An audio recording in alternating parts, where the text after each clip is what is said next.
Povo de Deus, paz seja convosco. Mais uma vez nós estamos aqui para trazer uma palavra de Deus ao teu coração.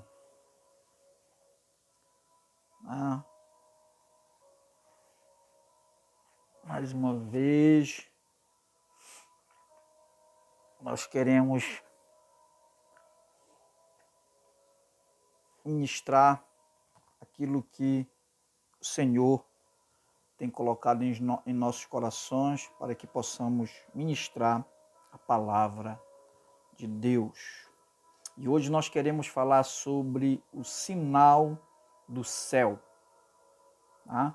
E nós vamos ler Mateus capítulo 16, versículo 1 em diante. Tá? E chegando-se os fariseus e os saduceus para o tentarem, pediram-lhe que lhes mostrasse algum sinal do céu. Mas ele respondendo, disse-lhes: quando é chegada a tarde, dizeis, haverá bom tempo, porque o sol está rubro, e pela manhã, hoje haverá tempestade, porque o céu está de um vermelho sombrio. Hipócritas, sabeis discernir a face do céu e não discernis os sinais dos tempos? Uma geração má e adúltera pede um sinal, e nenhum sinal lhe será dado, senão o sinal do profeta Jonas. Amém, querido? Palavra do nosso Senhor Jesus a dois grupos religiosos que permeavam na época, já também há bastante tempo, já há algum tempo, eles já estavam aí também na época de Jesus, quando Jesus começa o seu ministério. Esses dois grupos de pessoas aparecem algumas vezes em Mateus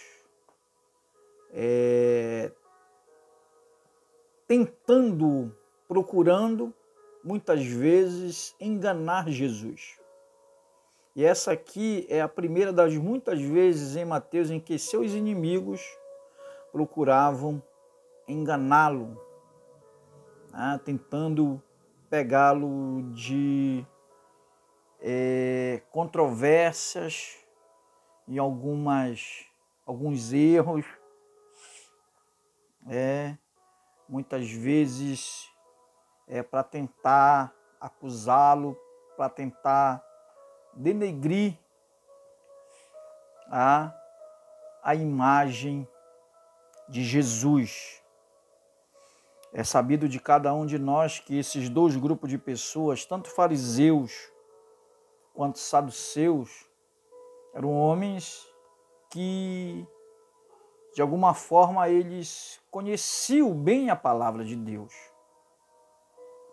Esses homens, de alguma forma, eles tinham um conhecimento vasto, um conhecimento apurado, aguçado da palavra de Deus. Mas muitas vezes esses homens, eles questionavam Jesus na questão dos ensinamentos de Jesus, a forma como Jesus ensinava. Porque Jesus ensinava com uma forma de alguém que tinha autoridade, que tinha aquela aplicação em sua vida, conhecia daquilo que ele falava, do que ele ministrava. E os fariseus e os saduceus, muitas vezes, eles se enganavam entre si,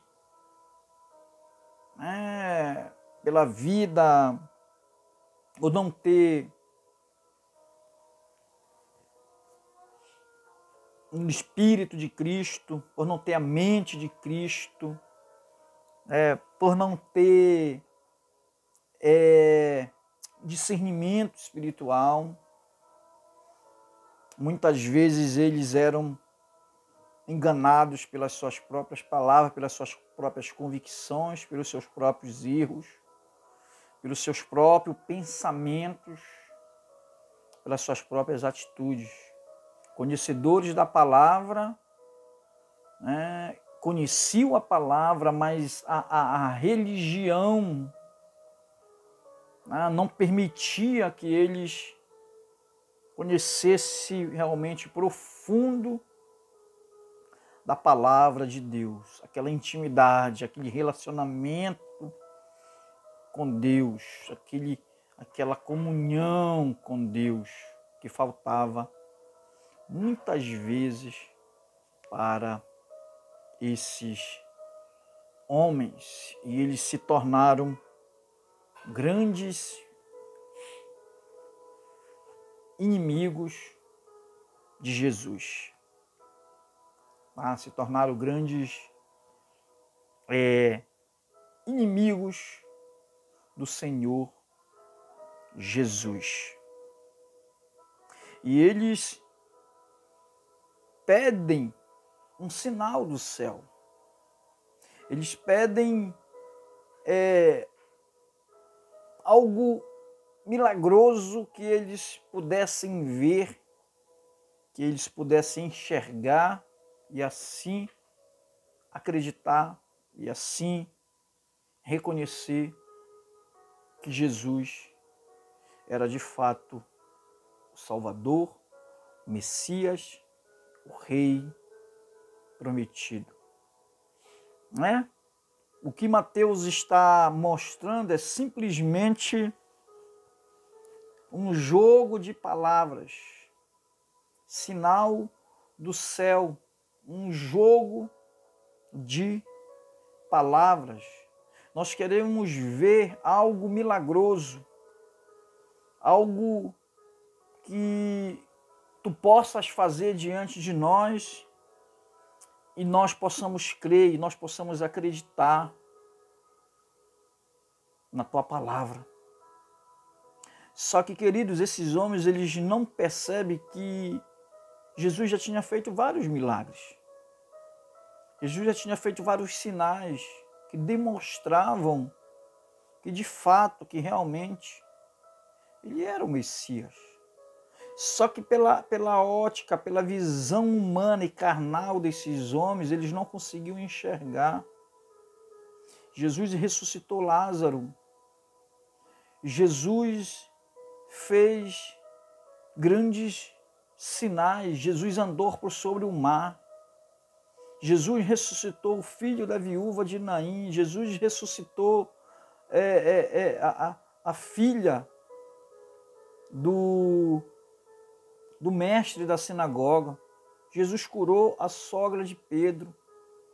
Jesus fez tantos sinais, tantas maravilhas no meio desse povo, no meio dessas pessoas, e mesmo assim eles ainda queriam ver algum sinal, algo milagroso, que eles pudessem acreditar, que eles pudessem confiar em Jesus.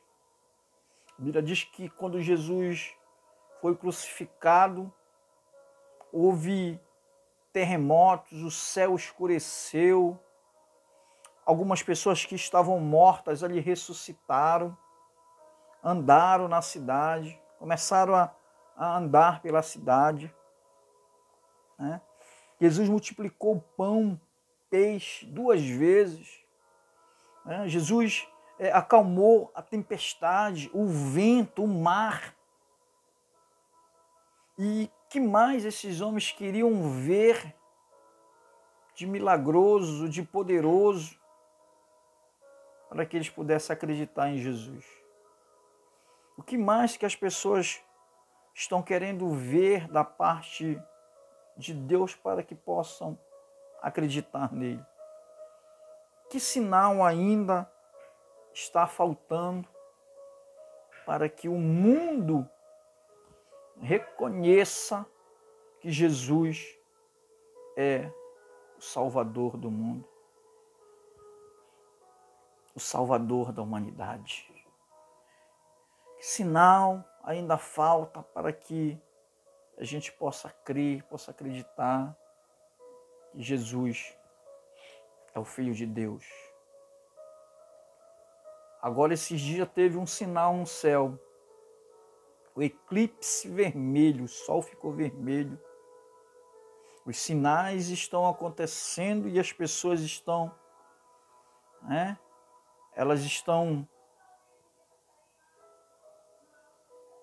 não estão percebendo, elas estão desatentas, apercebidas, a Bíblia usa.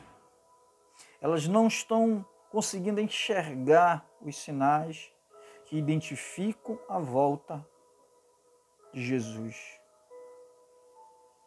Que tipo de sinal ainda precisa acontecer para que a gente creia, para que a gente confie em Jesus? Tá? A aparência do céu que prediz o tempo. Ou seja, Jesus está dizendo para esses homens que eles tinham o conhecimento do sinal do tempo, quando ia chover, quando ficava escuro, das estações do ano. Eles sabiam identificar muito bem, olhar para o céu e saber, através do tempo, se vai chover, se vai fazer sol, se vai escurecer. Eles tinham essa habilidade, eles tinham esse conhecimento, eles tinham essa habilidade de identificar. Jesus mesmo está dizendo, né? Quando é chegada a tarde, dizeis, haverá bom tempo, porque o céu está rubro. Ou seja, eles sabiam identificar. Mas como conhecedores da palavra de Deus, eles não sabiam identificar que Jesus era o Messias. Eles não tinham condições de afirmar que Jesus era o Messias. Triste a gente saber uma realidade, um tempo que a gente vive, da gente saber que tem pessoas que não conseguem distinguir, não conseguem dizer, não conseguem saber realmente nada sobre Jesus. Um sinal de Deus, ou seja, um sinal no céu, sinais dos tempos, tá? Sinais do dia, da nossa convivência, do nosso tempo. Nós sabemos distinguir, nós sabemos identificar, mas não estamos sabendo identificar os sinais que estão acontecendo na Terra para identificar a volta de Jesus. Em que tempos evoca tantas estações do tempo quanto o ponto que estamos no fluxo da história? Estamos no fluxo da história, né? Pelo tempo, pelas estações, pelo que está acontecendo no mundo. Na verdade, o que Jesus está dizendo, na verdade, o que Jesus está querendo dizer para esses homens é que eles tinham que se arrepender dos seus pecados. Que eles tinham que se arrepender e voltar para Deus. Eles tinham que se arrepender, voltar para Deus. Porque a Bíblia diz que muitos fariseus e saduceus abraçaram a fé. Herodianos, publicanos, pecadores, reconheceram, né, através de palavras, de sinais, e esses homens dificilmente estavam reconhecendo Jesus. Mas Jesus está dizendo para eles, olha, se arrependam, voltem, né, de seus pecados para Deus. Arrepender significa desviar-se de seus pecados e ir para Deus. Significa mudar sua mente, ter uma completa mudança de coração, ter uma completa mudança de atitude, de pensamento. É isso que Jesus está dizendo para eles. Eles precisavam se arrepender, se converter, ter uma atitude renovada de mente, de corpo, de coração. Amém? É isso que Jesus está dizendo.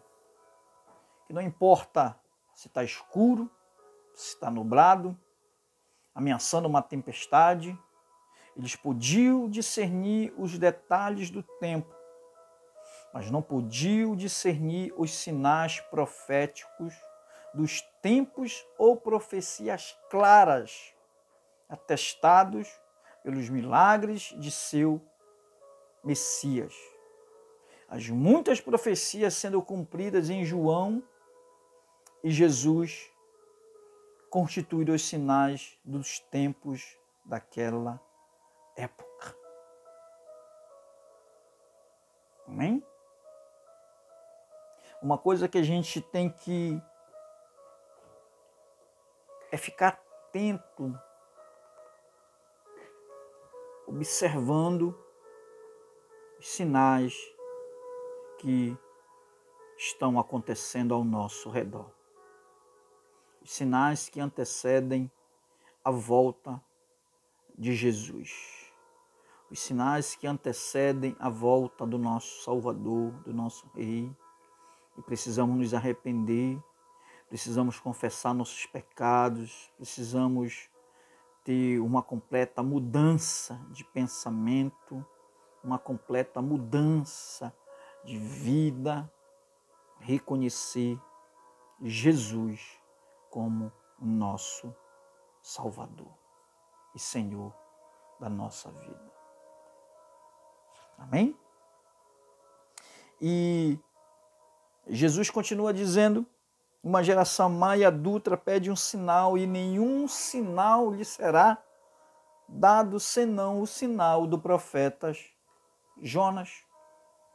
Olha só, Jesus declara na frente deles, não vou dar para vocês nenhum sinal, não vou apresentar para vocês nenhum sinal milagroso do céu, nada, apenas vou deixar para vocês o sinal do profeta Jonas.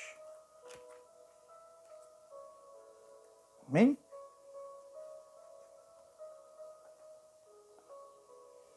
Simplesmente esse sinal para configurar, para fazê-los entender, né, o que eles estavam precisando entender naquele momento. Sinal do profeta Jonas. Mateus capítulo 12, versículo 39 ao 41 diz assim, mas ele lhes respondeu e disse, uma geração má e adúltera pede um sinal, porém não se lhe dará sinal, senão o sinal do profeta Jonas. Pois como Jonas esteve 3 dias e 3 noites no ventre da baleia, assim estará o Filho do Homem 3 dias e 3 noites no coração da terra. Os ninivitas ressurgirão no juízo com esta geração e a condenarão, porque se arrependeram com a pregação de Jonas. E eis que está aqui quem é maior do que Jonas. Amém? O único sinal que Jesus ia dar para os fariseus e saduceus era o sinal do profeta Jonas. Muitas vezes a nossa rebeldia, a nossa desobediência nos leva para longe da presença de Deus.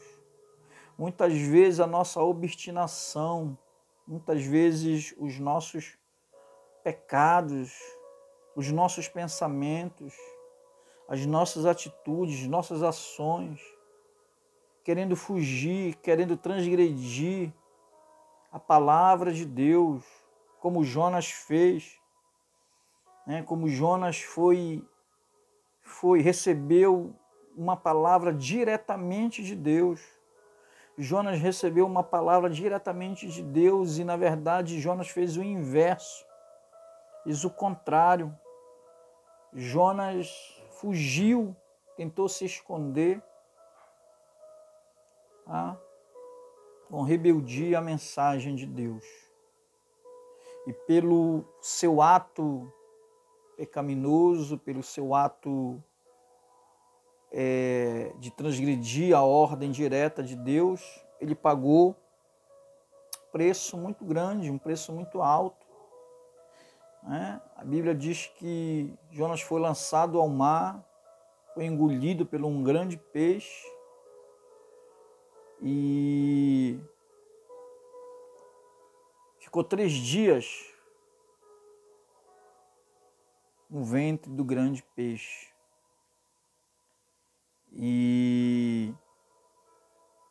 Mas a Bíblia diz que Jonas se arrependeu, orou, pediu perdão a Deus, que é essa reflexão que Jesus está mostrando para os fariseus e saduceus, que eles deviam se arrepender, que eles deviam se converter, pedir perdão e voltar para Deus, assim como Jonas esteve 3 dias e 3 noites.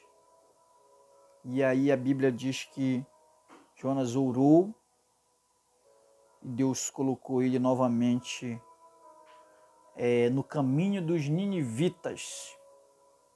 Jonas percorreu a cidade de Nínive 3 dias pregando, anunciando a mensagem de Deus para aquelas pessoas, para aquela nação.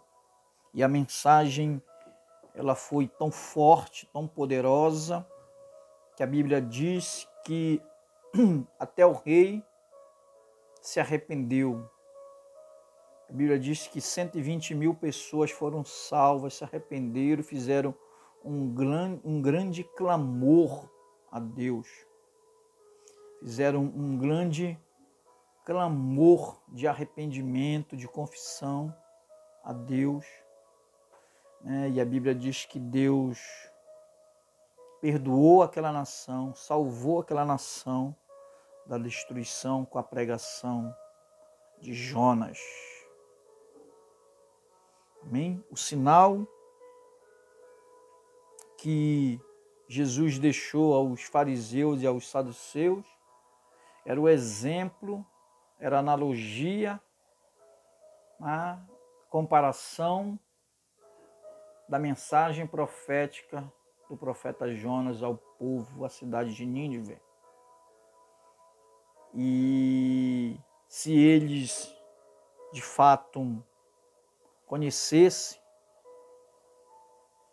o plano de salvação, de resgate de Deus para a humanidade, eles teriam se arrependido, eles teriam confessado os seus pecados. Eles teriam reconhecido Jesus como Messias. Jesus foi morto, Jesus foi entregue para ser julgado, condenado, morto, crucificado e ressuscitou ao 3º dia. A Bíblia diz que alguns soldados que estavam ali perto reconheceram, de fato que Jesus era o Salvador do mundo. A Bíblia diz que houve grandes sinais no céu, houve terremotos, houve trevas, mortos ressuscitaram, começaram a andar pela cidade, né? O sol estremeceu, a lua não deu a claridade. Aquele dia foi como se o dia mais longo da história. Sinais acontecendo, que aconteceram ali naquele período e continuam acontecendo até hoje. Porque Jesus está voltando. Com os sinais que estão acontecendo em nosso tempo, em nossa época, diante dos nossos olhos. E eu tenho percebido que uma geração, uma multidão de pessoas estão sendo levadas à destruição. Ninguém quer se arrepender, ninguém quer Jesus, ninguém quer voltar para Deus, ninguém quer se arrepender. É triste ver que pessoas serão condenadas ao inferno. Triste saber que pessoas não estão nem aí para as coisas de Deus. Amém? Que Deus possa te abençoar em nome de Jesus.